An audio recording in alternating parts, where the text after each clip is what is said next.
position in a very civil manner.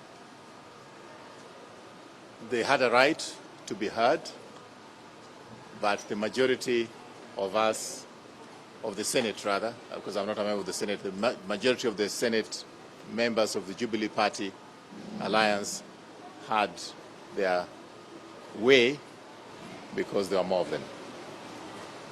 I think I want to make it clear because Senator Kang'ata has tried to give the impression that the reason why he's been relieved of his responsibility as the chief whip in the House has got something to do with a letter that he wrote to the president at the beginning of this year.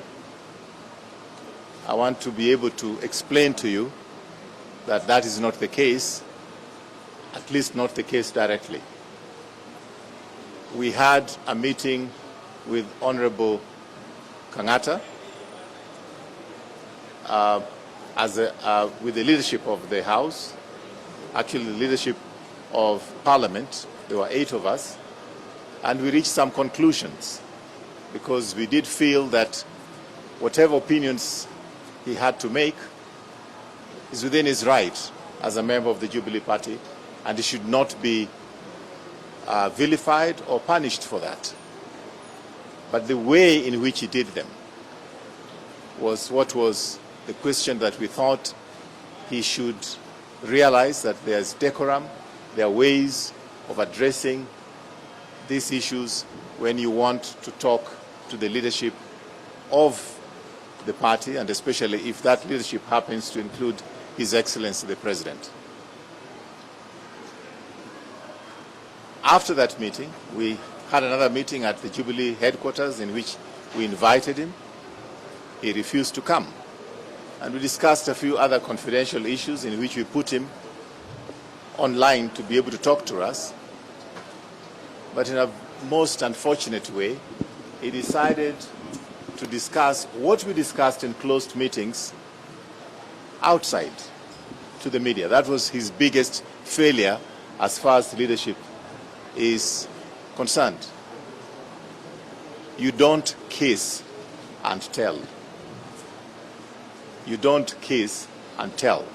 When we meet as a leadership, you're supposed to keep the confidentiality of the meeting, keep the confidentiality of what it is we have discussed.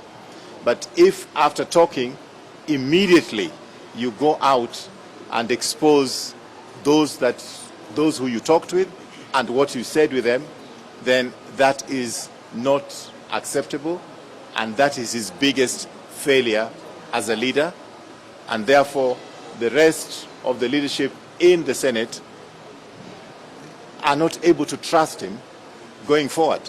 How then can they ever talk freely when he's there, when they don't know what he's going to say outside to the media and to his friends? So it is that breach of confidentiality which has made his position untenable. I think that's all I have to say about that. If you have questions, you may. Numbers?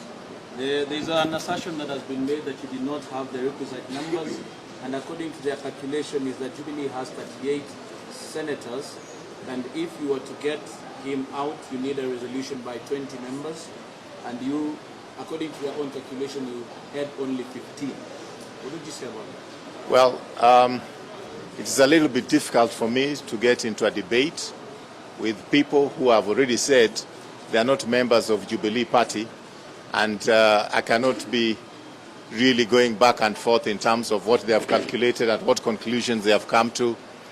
It would be inappropriate for me to engage in that. Well, they have exited. What number did you remain with, and what number exactly needs to be there so that such a decision is made? We have a way of ensuring that we get the signatures that we require for the resolution. We have a resolution which we'll be presenting to the Senate. The leadership of the Senate is going to present that to the Senate. And it is not something that we are going to be able to debate with people who say they are not members of the Jubilee Party because they have another party in the public domain. we will be presenting our position. The leadership of the Senate will be presenting our position in Parliament. That is the next arena in which this has to be presented, not with the media. For the sake of clarity, how many actually? Well, first of all, I have my majority whip. The deputy majority whip is the one who is working with those figures. I'm waiting for the figures after everybody has appended their signature. Then maybe we'll be able to announce it later in the day, because, for example, there's 1 or 2 members who could not attend because they are very ill, and they asked that the papers be taken to them to sign. But going on a back and forth with the people who are members of UDA to discuss matters of Jubilee is a big joke. So you do not have exact numbers that you... Look, you can try to push me in that direction, my friend, but you're not going to succeed. I happen to have been a journalist like yourself. You'll ask that question in 100 different ways. You'll get the same answers. Let's not waste everybody's time. There's somebody else has another question. Inside there, the list that has been signed excluding those who are sick, when you wanapelekewa hiyo form, how many have you seen? I've not looked at the list yet. With the last PG, How did the resolution... You'll get it from Parliament. with the last PG, I understand you also invited the Deputy President William Ruto. For today, did you invite him? The invitation is done by the leadership in the House, not by myself. Mheshimiwa, what exactly is the problem? Mheshimiwa, you just said that... Yet it's part of the Jubilee coalition Again? through the PDR.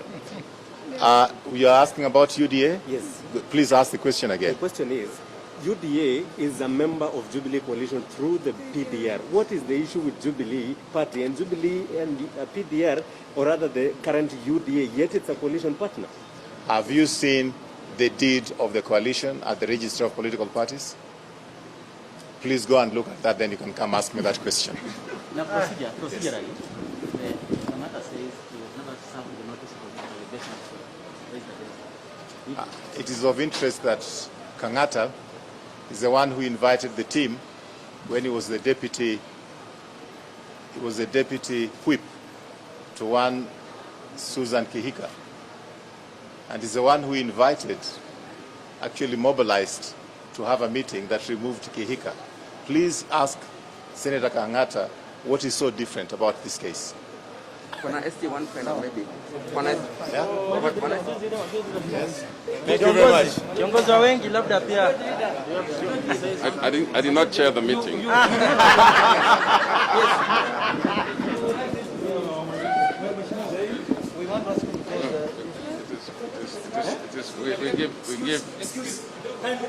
We give the party chair of this parliamentary group the opportunity to answer you guys. Yes. For me, I serve as a leader.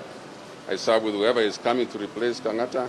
We'll continue to serve in the House the same way that we've served with Kangata. Yeah. So the kind of intimidation that you used to last time is the same that we talked this afternoon. I didn't notice that kind of intimidation at the moment. Yeah.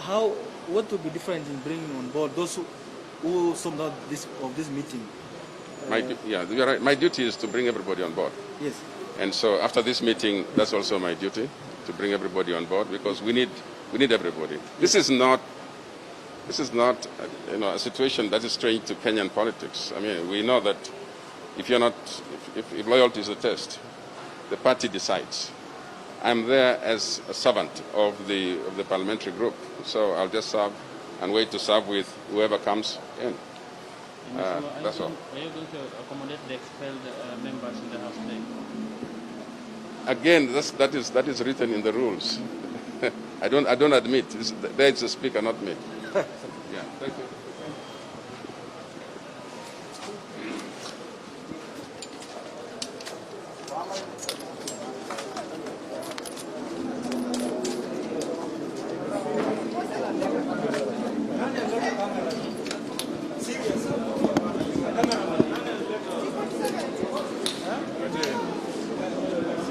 Moja.